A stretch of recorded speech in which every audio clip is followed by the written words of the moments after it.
Okay, Andrew, you wanted to talk about trends. I did not. You wanted to talk about trends. Stop fucking with me. You mean like peak states or peak experiences? There's an interesting difference between peak states and peak experiences. Okay, go ahead. Well, a peak experience is like you have this ecstatic experience or hellish experience or, life-changing experience that sort of shifts your orientation, or maybe nothing happens, but you have this glorious experience. But there was a couple of, kind of unknown therapists that I was reading and that my wife was involved, wrote a book about called Peak States, which means how to get into that sort of state permanently. So there's certain states that you can get into permanently, and then there's other states that come and go. Like, what's a peak state? Well, I guess a peak state would be, let's say, like you feel an incredible amount of joy all the time, and you're in a peak state. But it's not like the kind of joy that comes and goes. It's like a subtle that you feel even when you feel pain, but it stays. It doesn't go away. It's like even. Whereas a peak state is like why is that a peak state? A satori state because it stays. Because it's a state because it remains. But why? It's something that you're in all the time or for long periods of time. It's not something that comes and goes. It's not like an acid trip. It's something. No, that stays I get what you're saying, but why is it peak? Because it's an unusual or extraordinary state. It's not an ordinary state. Like a peak state for a basketball player, who can do all these incredible things. There's some way his brain is wired that is not the same. Well, the interesting thing was this book. It was analyzing all kinds of different peak states. We talk about enlightenment in this bland kind of way, but different kinds of sort of states and how you get in them, and right. By sort of like a child is kind of in a peak state, right? He's kind of, if you look at a child, he's kind of like always on in some kind of or off, but he's not in this in between mode, right? So how would you differentiate between peak states and higher stages of consciousness? Higher stages of, well, maybe there is no differentiation, but maybe that's what they are. I'm not sure.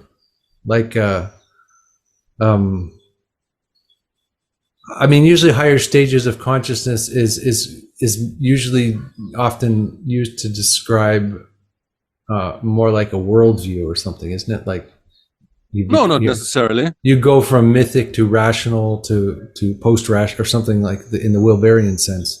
No, in the Wilberian sense is that the higher stages are also like infused with Satori and the sublime joy states and all of this. Yeah.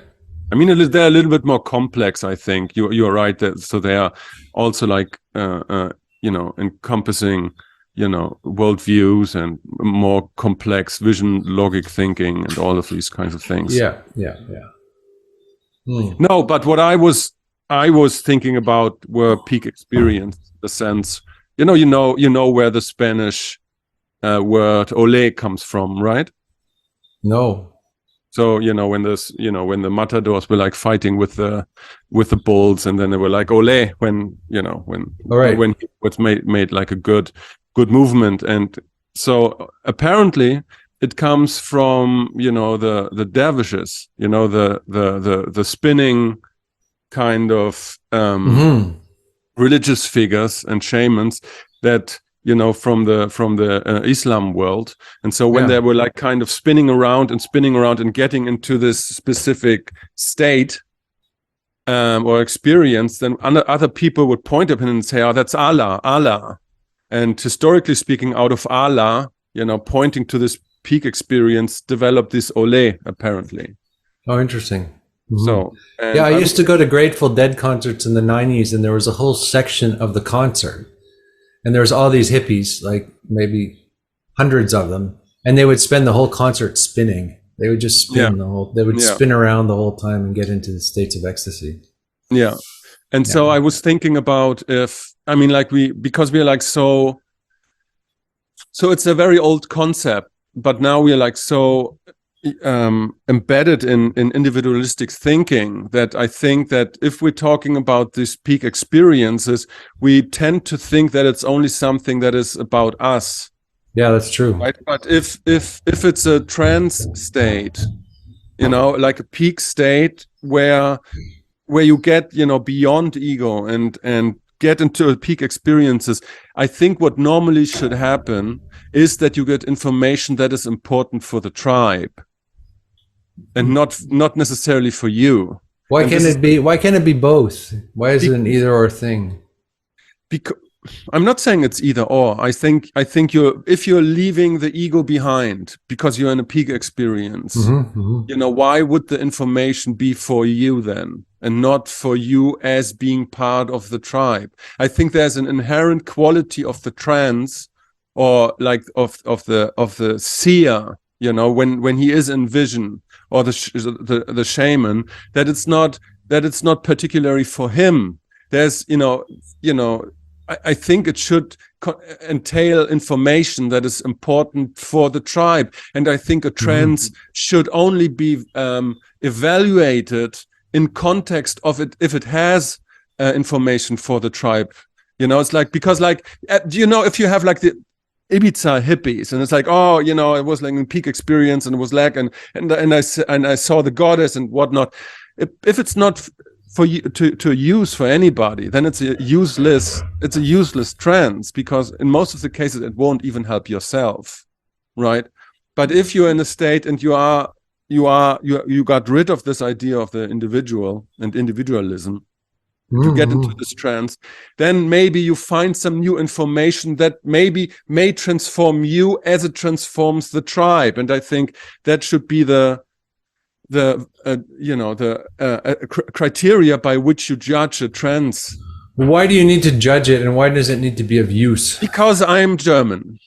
Exactly. We have to judge it. Yes. What's the use in this? It needs to have a use.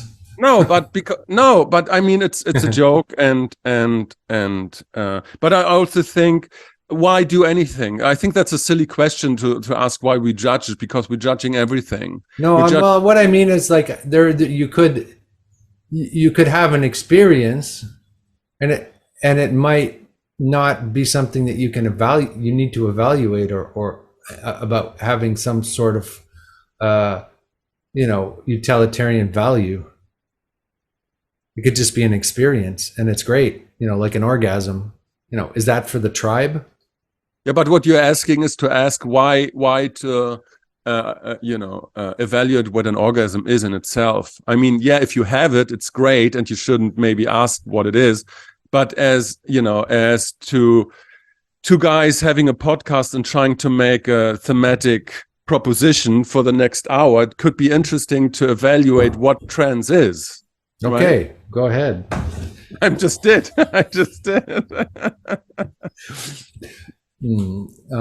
Sure. I think somebody has to ask what a trance is and what purpose it should. What purpose it should have. Well, okay, but I guess I'm just pushing back against the idea of trying to evaluate everything in terms of having a purpose, like, or for the tribe or for yourself, or there's a sort of non-duality. If it's for yourself, it affects everything, and so there's nothing wrong with, for example, a shaman getting some information for himself, but he also might get information for the tribe. Why? But I guess the fundamental question is like, okay, are you just going to erase individuality completely? A lot of people are talking that way now, or are we going to keep individuality and the tribe? Have both. I know a lot of people are talking about, so like the individual doesn't matter anymore. It's a big meme right now to say, for example, that the next Buddha is the Sangha. Everybody says that since Thich Nhat Hanh. The next Buddha is the Sangha. So they don't like Buddhas anymore because they all want to be Buddha. And they don't like the Dharma either. They just want to make it up for themselves. So the Buddha is, so it's like this, they want to make everything egalitarian, and so that's for everybody. But there are some things that some people can't understand, and there is a hierarchy of value and understanding. So I'm trying to so I'm reacting against that sort of mentality, which I hear over and over again. Again, but then you're saying the same thing that I do, because like there's nothing more preposterous than a guy proclaiming on Facebook he is a shaman or he is a guru, and then describing his trance that apparently is important, but basically it's not important because it doesn't serve any purpose, right? Sure. And so and there's a hierarchy of shamanoids or shamanic people. So there are people that are more in tune with with whatever it is than others. And I think the moment when you proclaim that you're a shaman or a guru, you're out, right? It's like you exactly go. I mean, the people who are actual shamans or gurus would never say that or declare that or advertise that or publicize that or put it on their Facebook account in order to attract followers. They would probably do the opposite. They would probably draw as little attention to their activity as possible, because as soon as you try to sell it on the market, you're cheapening it and degrading it and fucking it up, So yes, I totally agree. These guys that go around, and you get a lot of people like this. I had this enlightened experience here. We talked about that the other day. I talked about that with Jamie Wheel. It's like, here I am. I had this enlightening experience, and let me tell you about it. And they're self-declared gurus. I don't think I think real teachers or real masters are ever self-declared. I think it's as you say, I agree with you. It's the community that declares them, not because of their actions, right?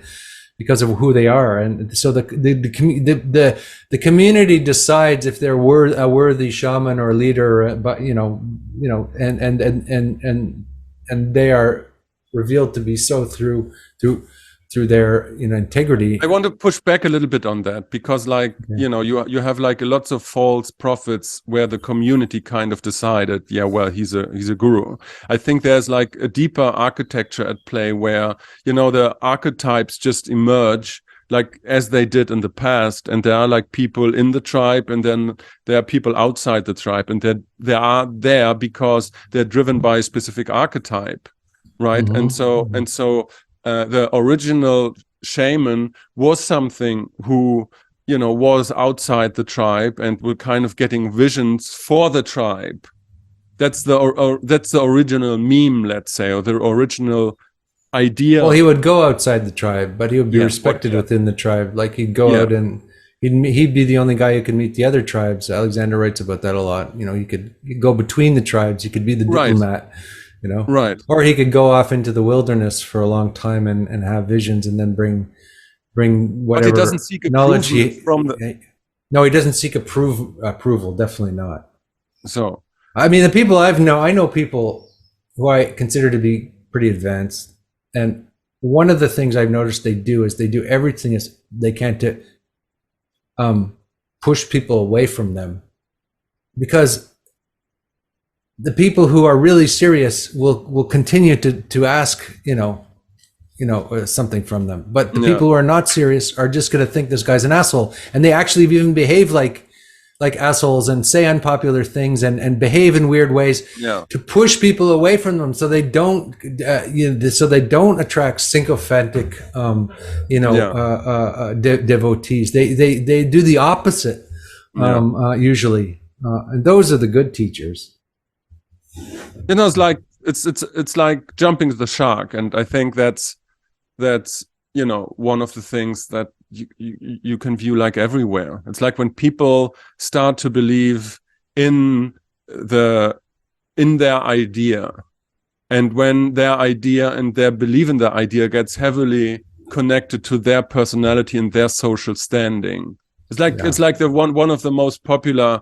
I mean, that's what happened with Wilbur. So on the like in the 90s, I still love him, and it's great what he writes about. But he couldn't do the step that Ludwig Wittgenstein said. So I don't know if you're familiar with Ludwig Wittgenstein and his. No, what's that? So he was like came from a very rich family. And he couldn't go off into the Norwegian wilderness by himself and live in a hut and say "fuck you" to Oxford and Cambridge, Oxford or Cambridge or wherever he was. And so he wrote, this book, which is one of the most influential books of the philosophy of the 21st century. The Logikuk Tractatus Philosophicus. It's like immensely popular and influential book. And what he did with that fame and with the money was he gave all his money away. He left his station in Oxford and he went to some tiny village in the mountains of Austria to become like a teacher for basically mentally retarded kids. Yeah. And was never heard of again. Yeah. Well, yeah, I mean, that's a movement. That's something. Yeah, I agree. Yeah.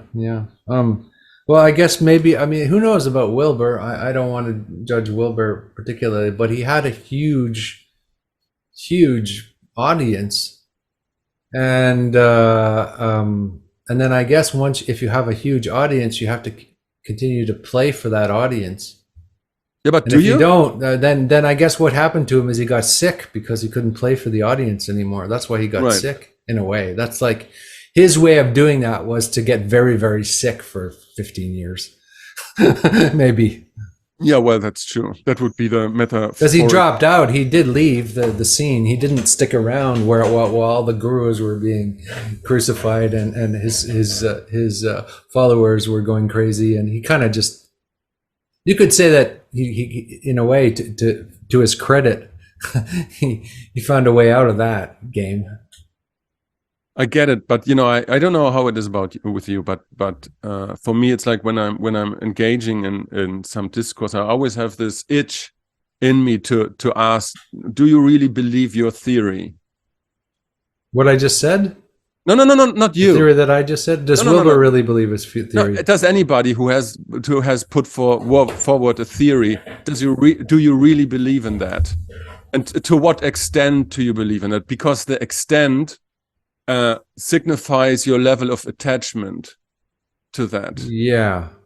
Well, also some people become their theory. They become a spokesman for a persona, and they believe so much in that persona, but there's nothing behind the persona. It's just a persona. It's just a marketing persona. And so people like that, I just step back from it. I just avoid. I just know that I don't want to buy whatever this person is selling. Yeah, but they can be very successful and make millions and doing their shtick. And it's a double-edged sword, because it's like on one hand you want to, especially as if you do podcast interviews and stuff like that, and you do promoting work and marketing work and all of this, and then you engage with a really good theory. Let's stay with Wilbur, because I still like his theory very much, and so you want to engage with that. And what you also want to do is you want to bring it into society, because I sincerely think that everybody who has an integral understanding can find ways to better their lives. But on the other side, it's like, okay, it's literally just a theory, a way of reducing complexity of life, and the moment you get too attached to it, you have fallen into the abyss of self-identification. And so you always have to juggle these two kind of perspectives. And I always struggle with this, because I don't know, should I reinforce the theory, or should I try to deconstruct it, like as an interviewer, let's say? Well, you can do both all the time, and that is the intelligent. That is intelligence at work, right? Intelligence is taking whatever models people are proposing and saying, well, this kind of works for me and this doesn't, and then you dialogue about it, and then there's a subtle adjustment, because whatever Wilbur created in the 80s and 90s, or 90s and 2000s, that feels somewhat dated at this point, even though many of the concepts are in the culture. So people are taking his ideas and kind of finessing them and redoing them, and that's how it should be, I think, right? Rather than just saying, okay, here's an absolute model of reality, you need to adopt this. but that doesn't work. And Wilber knows that, he even said, I even remember him saying somewhere that whatever we're saying right now is going to look a little bit ridiculous in 50 years or 100 years or. Yeah. So even, but doesn't mean he's not advancing the story in whatever way that he did. But Wilber is a strange animal, because I would bet my money on that he knows about the contingency of his own models, so that they could be different and that they're just an approximation. And I would bet my money that he technically knows that, but he doesn't behave like this. And that's, again, it's like a cognitive dissonance, because you can't have a proper conversation with him just rattling off. Well, how could he? I mean, how could he behave differently when he's presenting his model? You mean he could be more contingent about it, or more? I don't know. I'm not Wilber, but I know that on the other end of the spectrum is Ludwig Wittgenstein and other people who are way more hardcore in terms of, okay, I did this, I put it in the world, and now I leave it and I go. I see. Yeah, that's very interesting. Rather, so you're kind of suggesting maybe he's too attached to his theory, or he's too bound up in his own creation. In his communication style, it seems to me like this. I don't know it. And I would bet my money that if you would have an intimate one-on-one with him, like in his room without any recording, he would completely say, yeah, sure, that's just an approximation. It's like, and I'm stuck with it, and I don't know, all of these things I would presume that he would say, but as his public persona, and I'm just I could use anybody in the liminal web who's proposing anything, myself included, by the way. So it's like, it's always the same thing. It's like you are thrown into this thing that you want to propose something, and you only can do that via attachment. And so it's always a trade-off that you have. And I find it very difficult to navigate, because because at the same time that I want to, market these ideas, I have to be like at the same time I have to communicate that it's just that it's not true. Well, I was thinking about, and I wrote in my latest piece about the tower in the Tarot, and the tower is all of our constructions, right? Right. What we construct, right? And then there's the image of the tower is that the construction, the top is coming out of the construction, and people are falling, and the idea is that whatever we construct is fallible and comes crashing down. Yet on the other hand, there are some things that endure and some things that don't. They never rebuilt the two towers, in Manhattan, because they were just two towers. They didn't have anything architecturally enduring, and they weren't rebuilt. They built something else, right? Whereas Notre Dame, when Notre Dame burned down, they're trying to build it exactly how it was, because it's a permanent, archetypal, iconic place, and that kind of thing. They'll just keep building it exactly how it was, with very slight variations, because that is an enduring archetype, whereas two things, two boxes in the air is not. So there are some things that end up being kind of permanent, not completely permanent, but permanent in the sense that they endure and they replenish themselves, and they endure for long periods of time. Like the Bible, for instance, or lasts longer than all of Rome or Egypt, or something like that. That just keeps coming and coming back and coming back. So I guess Wilber sort of believes he's creating a Bible of some kind, and he believes his ideas will kind of endure, and maybe they will, maybe they won't. It's sort of like it's up to history to decide, not him. It's funny that you say that, because my niece, she is becoming 11 now in August, right? And in the village where she lives here in Mallorca, she was approached by two women from the Jehovah's Witnesses, and talking about Jesus. But that kid is a very smart and very fast thinking kid. And then she was asking me about the Bible. She can, because I have one, obviously, if I can lend it to her. And now she's texting me on WhatsApp about where she is, and she's absolutely, engaged with the Genesis and all of this, Wow. And I was thinking, I mean, like, that's 11 years old. That's so weird that this book still can create that kind of attraction because of the archetypes in there. That's something that's deeply connecting, because it was like just that's an initial talk between her and the two women. So I don't really believe that there had been some brainwashing going on or something of this sort. I think there is an attraction in the Notre Dame and in the Bible that is kind of eternal. Yeah, there's an eternal. Well, even in my village, there's a church that's been there since the 7th century. It's beautiful, but it's just a pile of stones. Yeah. What is it that makes it beautiful and enduring? Whereas everything else, it's just kind of like my house and other houses around. They're built in the 40s and 50s, and they won't be here. They'll just fall apart. And you can tell. You just look at them, right? Yeah. Then you go through Paris and you can see like these ugly things they tried to build in the 70s, like the Bibliothèque, and you can see that these ones, are going to be, they're just going to crumble at some point, and then, but there'll still be a pantheon. There'll still be these various places which endure. So yes, that's the eternal, like the sort of dance between the eternal and the and most things which are not eternal. I mean, you're writing now, in Substack, do you want to do all like tarot cards?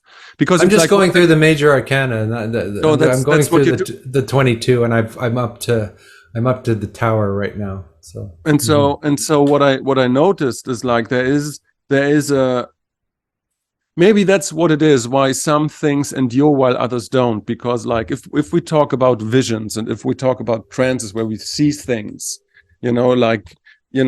going back to the original topic, you have a vision of a specific thing, maybe like in architecture or in philosophy or whatever, and it has a certain flavor to it, has a certain mimetic to it.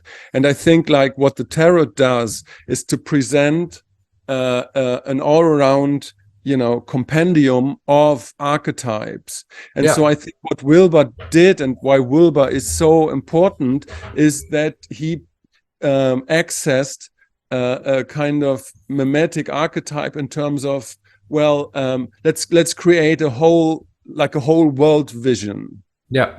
Right. And so he was not like Sloterdijk or other philosophers who deal with more like different things. His archetype is like, okay, let's make the broadest, most encompassing pictures, and that always appears in history.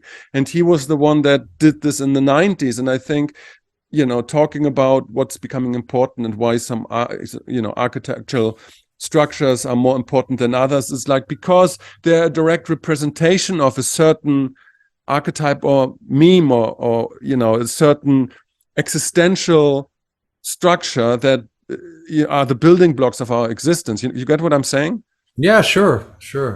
And he's drawing on other sources which are sort of eternal, right? Like Zen and in Hinduism and some Christianity, and so he's drawing on the eternal sources as well. So to create his sort of compendium, right? So yeah, like, well, I mean, there's the Tower, there's the original Tower that we don't know where we don't even know who the author is or where it came from, and it's a bunch of images. And those images are the source of all card games that have ever happened. They come from that.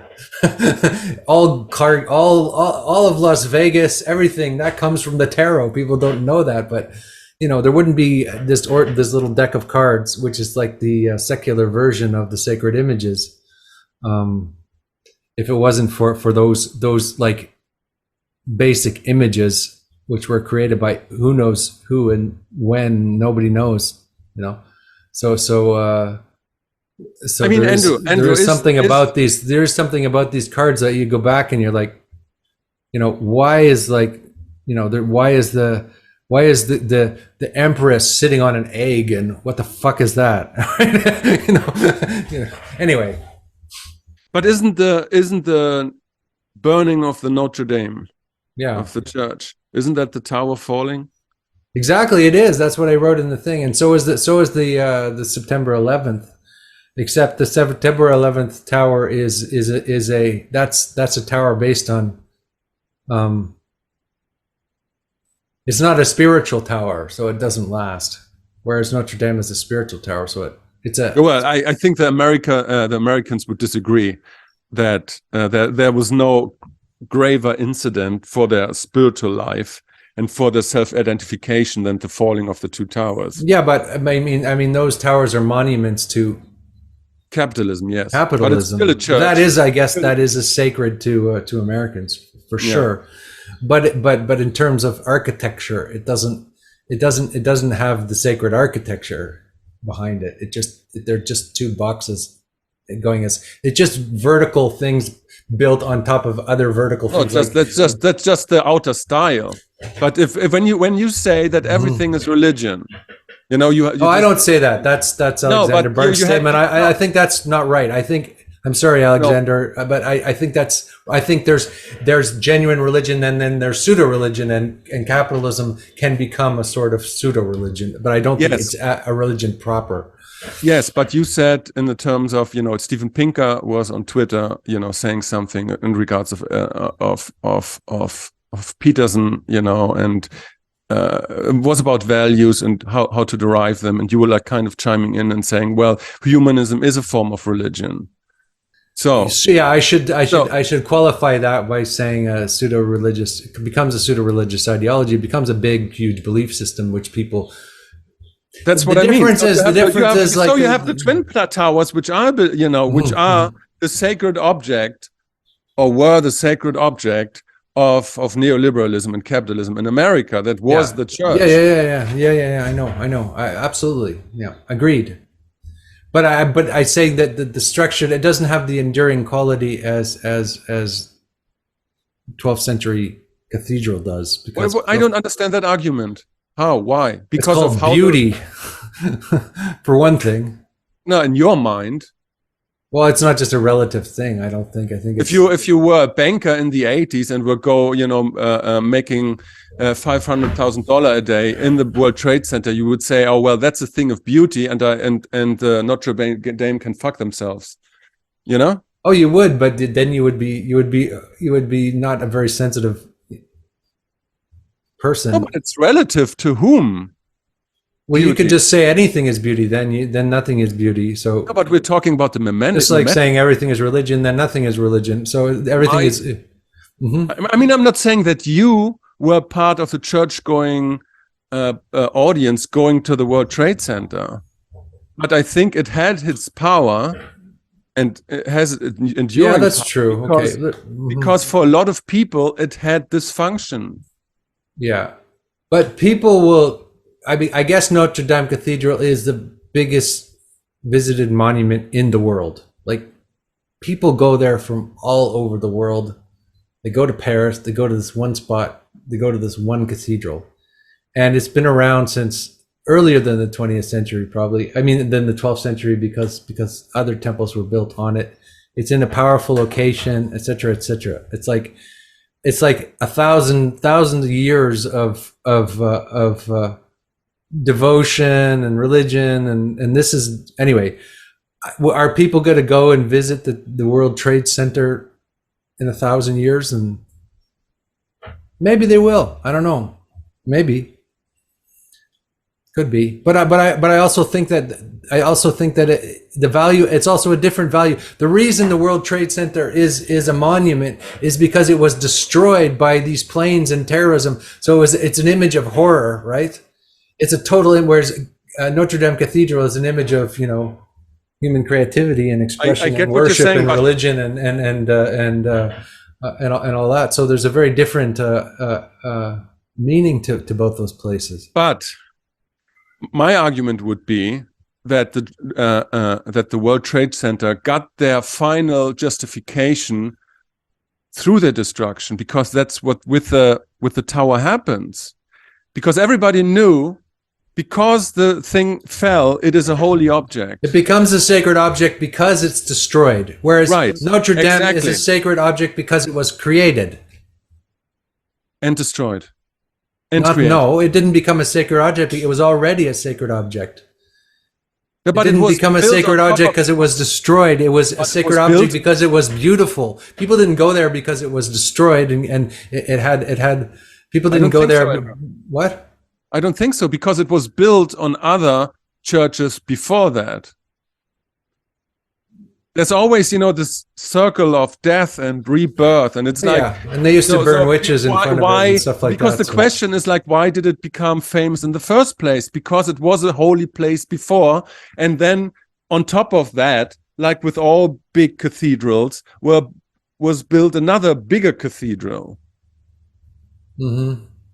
And that's why it became beautiful, because there's a perpetually, re-establishment of the archetype. It's that's why perhaps that will happen at the World Trade Center in 1,000 years. They'll build some extraordinary monument there, and then people will come and but it doesn't. But again, there is a difference between the sacred and the secular. I mean, it's a secular place, even though it's it's not a place that people, it is a kind of temple, the World Trade Center now, but it wasn't when it was running, and it's more like a monument to, like, I don't know, human excess and greed rather than worship. And anyway, maybe I'm no, it's interesting for me, because it's like I perfectly can imagine in the next 500 or 1,000 years, how our world is kind of developing, that that the French will decide to build a completely technological superstructure around Sacré-Cœur and what's it called, Notre Dame, not only to protect it, but to protect it, but they'll still keep it, though. They won't destroy it. To heighten it, So you have Notre Dame in the center, and outside is a new superstructure that kind of elevates it, which would be the secular kind of. I'm not saying that it will happen, but I can perfectly imagine it, because that would be the secular superstructure on top of the more traditional pre-modern kind of structure that Notre Dame kind of signifies. Yeah. And it would still be a holy place. That's maybe, but maybe it's finished. It's no longer because maybe there's it's been built. It took how many years to build? I don't know, but I know the big cathedral in Prague took like 1,000 years to build. To carve in all the little gargoyles and on the steeple. But I think there was a point where people stopped building Notre Dame, and it was done. That had become a masterpiece, and it was done. And I don't think you can build anything else on top of it. So I kind of disagree with that. So what about the Sagrada Familia as another counterexample for?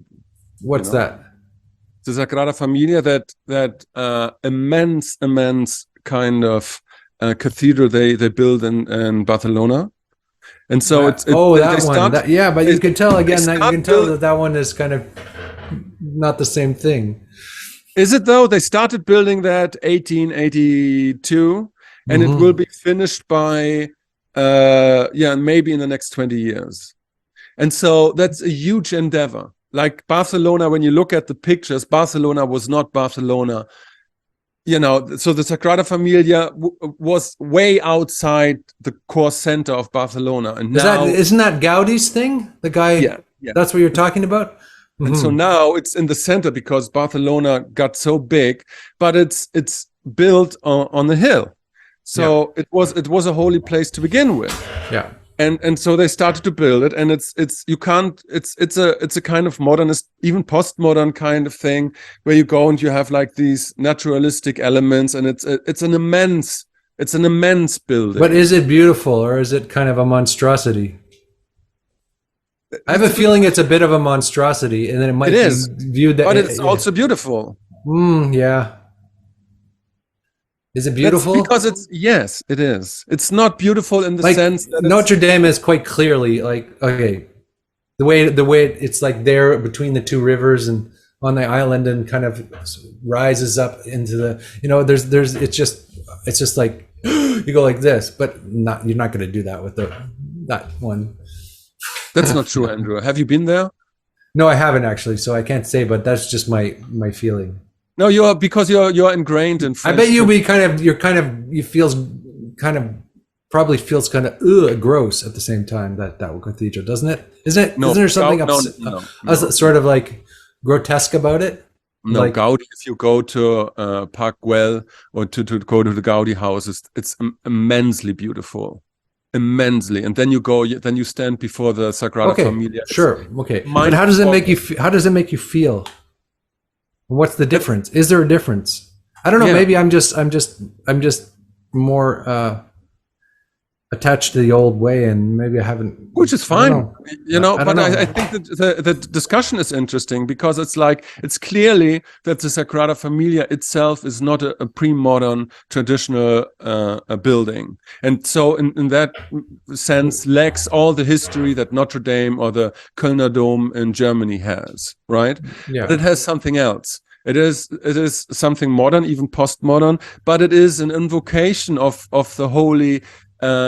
From our perspective, and it's just something else. Okay, well, I didn't think it would be possible to construct something like that. Yeah, because you know that I think Peterson talked a lot about this, that the cathedrals, even the old cathedrals, were like built in the image of particular places in the forest, and you have like the glasses that are like kind of tainted with colors, and it is like it's as if light were coming through the top of the trees, and the good cathedrals have this kind of they kind of emulate a kind of naturalistic feeling. And what the Sagrada Familia does, it's doing that the same thing, but even more so, because it's this naturalistic kind of thing. There are no corners. Everything is round. So it's like what Benoit Mandelbrot in the fractal geometry of nature. But that's the problem. There's no corners. there's no verticality. They're trying to make. This is what I was kind of like complaining about at the beginning when I was saying that the Buddha is the Sangha. Nobody likes verticality. Nobody likes straight angles. Nobody likes the vertical. Everybody wants things to be flattened out. No, but there is verticality because it goes up into the sky. It's really big. It's really big, really big. Yeah, it's an immense thing again. But again, there are no straight lines. But again, as Benoit Mandelbrot said, there are no straight lines in nature. I know, but straight lines is transcendent concept. So that's why we have straight lines, because it's the transcendent concept, and people don't like the transcendent. People like the fluid and the naturalistic, and But I think you're mixing two different categories, because the corner as a geometrical concept is not transcendent, but the vertical point upwards, that's a transcendent idea. And so you have the movement upwards, but not the corners. I don't know. Anyhow, I have to think about that. I'm just reacting to sort of like, people I know who went there and their reaction, and you don't get the same eternal sense. You get a different sense. You get a kind of like, I remember going to this place in Vienna, and this guy was making these kind of hobbit houses, and he refused vertical lines, and it looked sloppy and messy and hippie. It didn't stand the test of time. It didn't stand.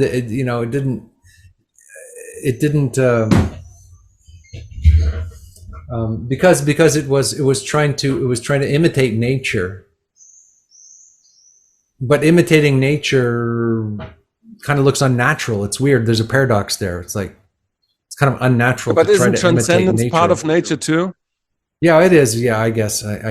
But not. Yeah, I haven't thought through that very well. No, me neither. But I mean, that's why we're having this conversation. Maybe it's just the idea of like, people like the feminine, people like the matrix these days, but nobody likes the masculine. Nobody likes the cutting through. Nobody likes directness. Nobody likes the sharp edges.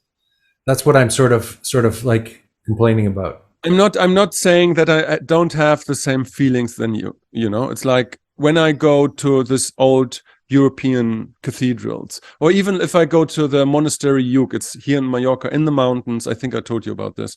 So it's one of the oldest monasteries here you have on the Mediterranean. And so you go there, you have to go 2 hours with the car, and then you're in the mountains, and there's like this old beautiful monastery, and then you have to buy a ticket, and you go inside, and it's like a labyrinth till you get to the center of the monastery. And in the center of the monastery there's a little room, and in that room is the Black Madonna. And it's a tiny room. It's like maybe 15, 16 square meters, and you sit there. And you know that's old, that's very old. And the energy in that room is incredible. It's exactly. Like you have a complete mind-blowing experience of what sadness, sorrow, melancholy, and all of that means. Because the Black Madonna was always, this kind of Bina, Saturn kind of Madonna that takes all your pain and sorrow away. And so people would go there and you feel it. And it's a mind-boggling experience because you learn something about the nature of the universe, basically, because everything dies. Yeah, and so if you go in the Gaudi Cathedral, you think, oh, this is impressive and beautiful and extraordinary. But I doubt you would feel that. Because you wouldn't feel that, because it's more like a psychedelic experience. It's more like a fragmented psychedelic experience. Yeah, but we're just saying this now. That's what my point is, because we are historically bound, because the act of creating something transcendental, it's like, maybe it seems weird to us now, but for people in 1,000 years, the Sagrada Familia will be a holy place. Perhaps, yeah. Maybe not. We don't know, do we? I know what you mean about the Black Madonna too. I have an experience with that in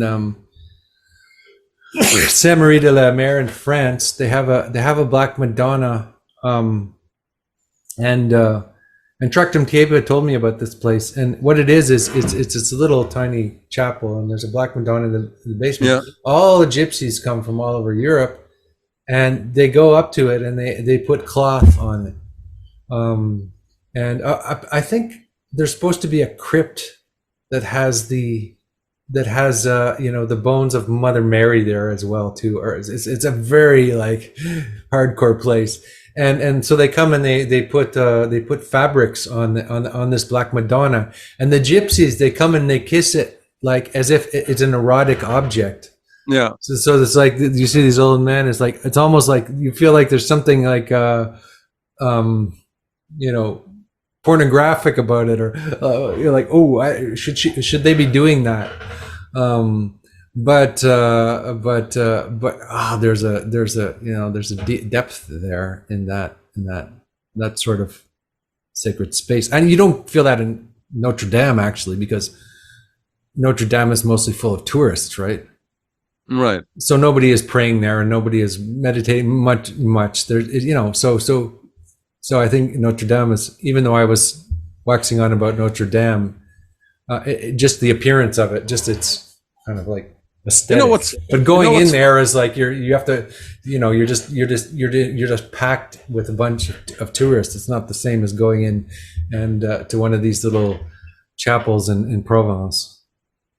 You know what, Andrew? Why don't you find it very funny and strange that you can be the most hardcore capitalist, atheist, neoliberalist, but if you go to church, as a woman, let's say, you can't just be like with the top and some short shorts, you can't go up with your breasts bouncing around, and you have to it's like everybody. You have to have an attitude of the sacred.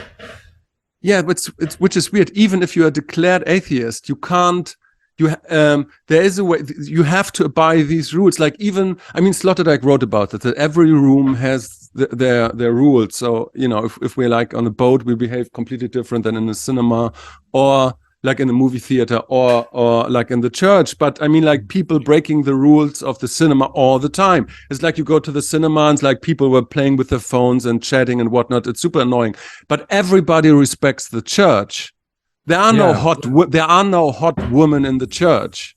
you know, like overtly sexual, and that still works. That's, you know, that's super interesting, like psychologically speaking, because there's no guard there that says, oh no, please put, you know, like don't show your abs, your belly, or, you know, put something on. Like there's nobody said to say that you could do it. Yeah. But there's something in us that says, oh no, that's you know what I mean? It's a sacred space, even if you don't. Well, this is I mean, Jordan Peterson has a point when he talks about how people, even though they don't believe in something in a propositional way, they act like they believe it, right? Right. So even though a scientist doesn't believe, you know, in God, he sort of acts like there's this higher truth that needs to be discovered, et cetera, et cetera, et cetera. So in a way, our actions are more, you know, more telling than, let's say, our ideologies. Exactly. Yeah. That's what we are talking about, you know, in the beginning, like how much does it say about you and your theory if you're so attached to your theory that you can't leave it alone. I mean, that's why Nietzsche is so influential, because he never sold any of his books. I think maybe like 200 Zarathustra in his lifetime, you know, whatever. That was nothing. So there was never any inclination that he was overly attached to his name. Yeah. You know? And he was just trying to tear the cathedral down, I guess. That was what he was about. Yeah, well, but I mean, the stuffy aspect of it, the uptight, the aspect of, he was sort of, that's the Antichrist, is sort of, you know, just kind of like, you know, blowing it up and giving it with dynamite. Yeah. But again, I was wondering, so how much does it, how value is your theory if it's so attached to some personal, you know, thing, and not entirely to the mimetic deep structure, the archetypal deep structure, you know? And so we're talking about archetype, you know, it's like, and so if like by extension, maybe it's like this, that the buildings that we're talking about will prove themselves to be holy by persisting and not to be too attached to some personal achievement. You know what I'm saying? Well, maybe that's the problem with the Gaudi Cathedral, is it's one guy's creation. Whereas most, like, nobody, we talked about the tarot, nobody knows who created the tarot. Nobody knows who built Notre Dame. Whereas Versailles, for example, palace, right? It's a monstrosity created by one guy. Yeah. You know, he's one architect. I mean, there's other architects involved, but whereas Notre Dame was just created by a community. I think that's probably the difference, actually. That's the difference between a genuine, like, religious monument and an individual's creation. Like, so I'm coming more back to your original point. Like, I was sort of defending the individual in the beginning, and now I'm sort of defending it's like the community creates and then the 20th century, you know, everybody started signing their artworks and making it an individual creation, but they're making individual artworks. They're not making communal artworks. Yeah. And I think the communal artworks fundamentally are something that doesn't belong to anybody and wasn't created by any one person, and that is sort of universal. But if it was created by one person, then is it going to be a monument in 1,000 years? I'm not so sure. So how about Michelangelo and Leonardo da Vinci? Yeah, even those guys, their stuff is sort of, has a flavor of kitsch to it, compared to, like, say, earlier frescoes that have this luminous quality and whereas the artist didn't sign it, and El Greco and things like that. The 16th Chapel. Sistine Chapel is like the biggest pornography collection in the world, according to Camille Paglia. No, but I mean, you can't argue with the artworks of. Well, they're great creations of humanism, I would say, but they're not great. They're not great religious creations, which are not I'm just coming up with. I hadn't thought about this much, but I think great religious creations are not created so much they might be created by individuals who are channeling something that's much more communal. Or yeah, but why is David so important in the first place? Well, I mean, you could say that it's a perfect achievement of sculpturing of the human body, but you could also say it's the beginning of the corruption of art. Yeah, but it's not the perfect representation of the body, that's for sure, because it's he built in the perspective. So if you really do like a one-on-one, the hands. No, I don't mean scientific. I mean artistic. Right. I don't mean it's a perfect artistic I mean scientific represent. I mean it's kind of a perfect artistic representation of the the male body. It's like considered to be beauty, but then there's like it also has a kind of decadence to it, right? On some level, right? It's like the beginning of the corruption, so humanism. So I think it's like the God-centered world beforehand. I'm not saying we should go back to that or anything like that. Then you have the humanism of the Renaissance and all that, and Michelangelo and David and Leonardo da Vinci. This is like humanism up to the 20th century, where you have cubism and everything is just breaking apart and becoming fragmented again, and postmodernism and da. So there is no perspective. So you have God perspective. Now this was explained to me by Tractum K. But first you have God perspective, then you have human perspective becomes everything, right? And then no perspective, right? And then so what's next? So no perspective is postmodernism, or what is it? No perspective is like but the problem with that is it's subjectivity. So you have to kind of go back to the beginning and find communal perspective, I think, in some way. But I don't know. I haven't thought that far, but I guess integral is supposed to integrate all three.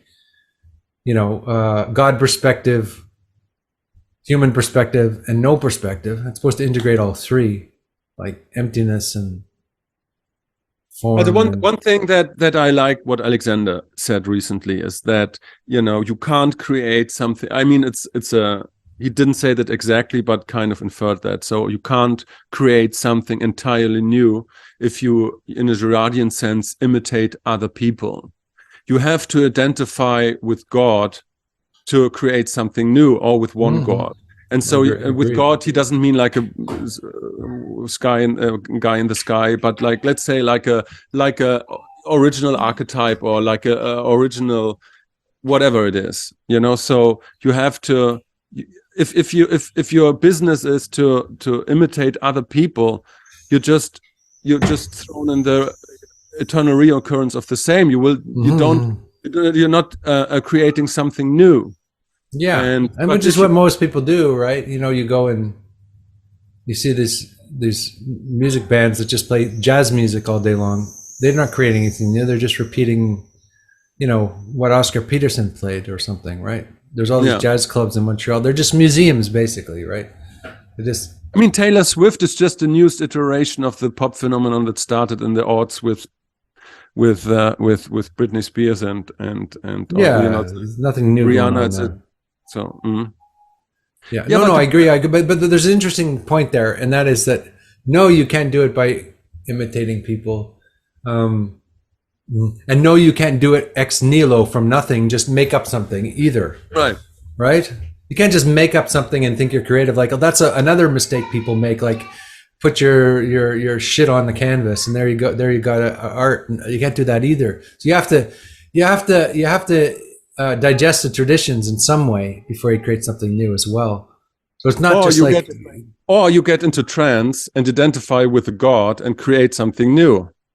Yeah, but that means you're identifying with the God as something old, right? You still have to go into the tradition and identify with the tradition, because the God is the tradition. So you can't throw the tradition out the window and just let's do something new from scratch. It doesn't work.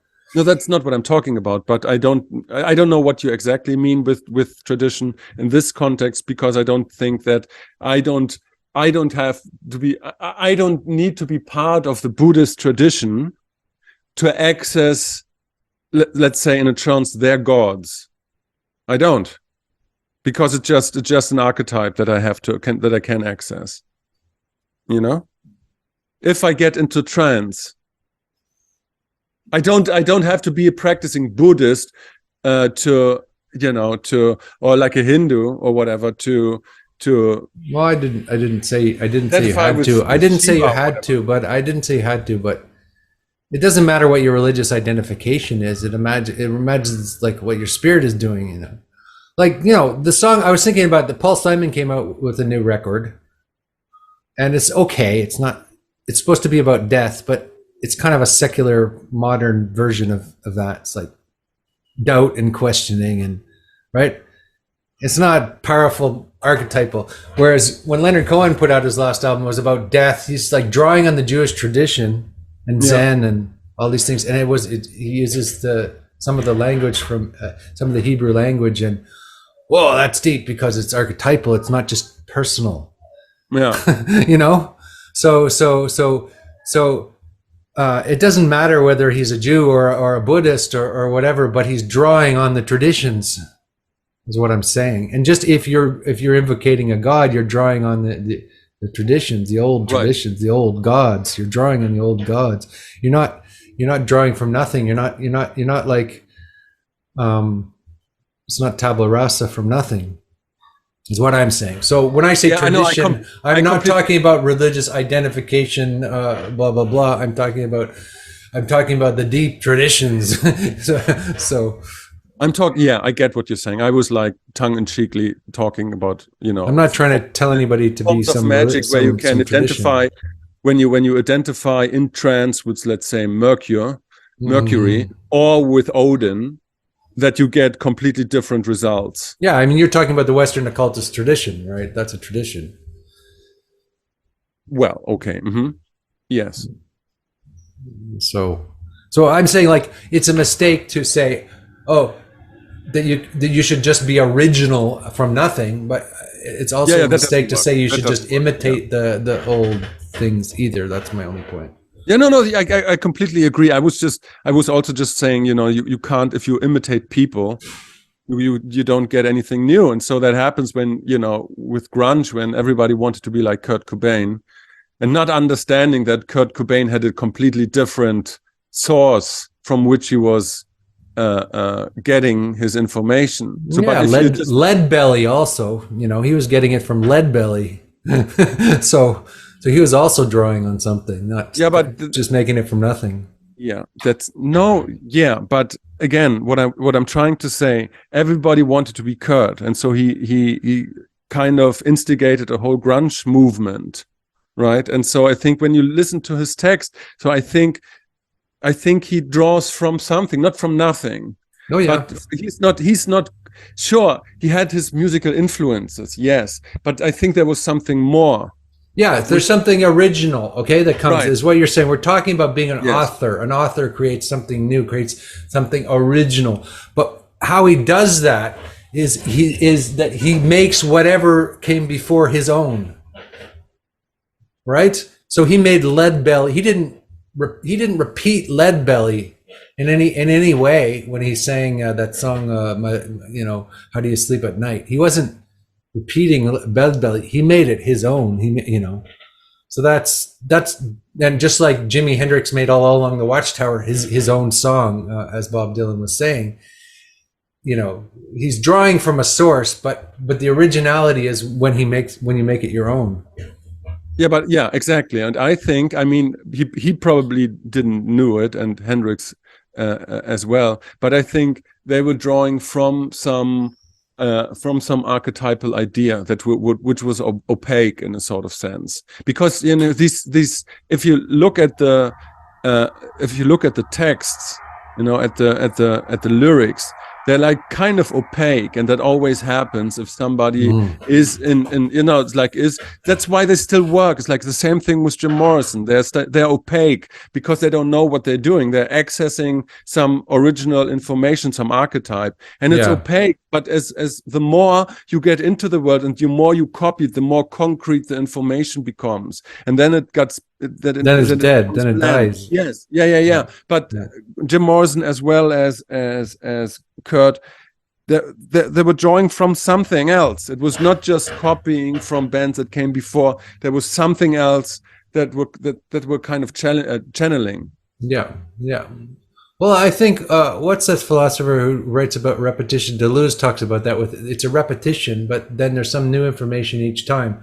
So it's not like one thing, then the next thing, then the next thing, and the next thing. Oh, that's interesting. It's spiraling repetition, and then so first you have lead belly, and then that sort of fizzles out, and then there's a spiraling repetition, and then you have somebody else doing this kind of direct, powerful, anguish-filled,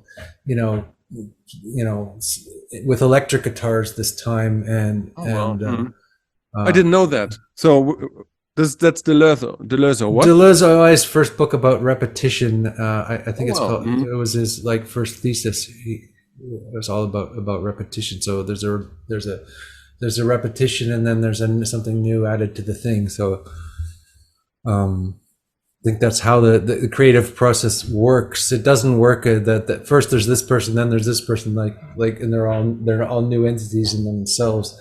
That's also you still have to go into the possession of the other artists, right? And then come out the other end. Because people get stuck in repetition because they get possessed by the artist, but then they repeat it, right? I remember as a young person, I read all of Henry Miller, and I could only write like Henry Miller. Everything I wrote was shit because I was just writing like Henry Miller. I never found my own unique voice that I was never able to discard the anxiety of influence of him in terms of writing. So I think that's why we get stuck in repetition, because we're not also not able to discard the old, right? You have to discard the old as well. It's also what happens with sex.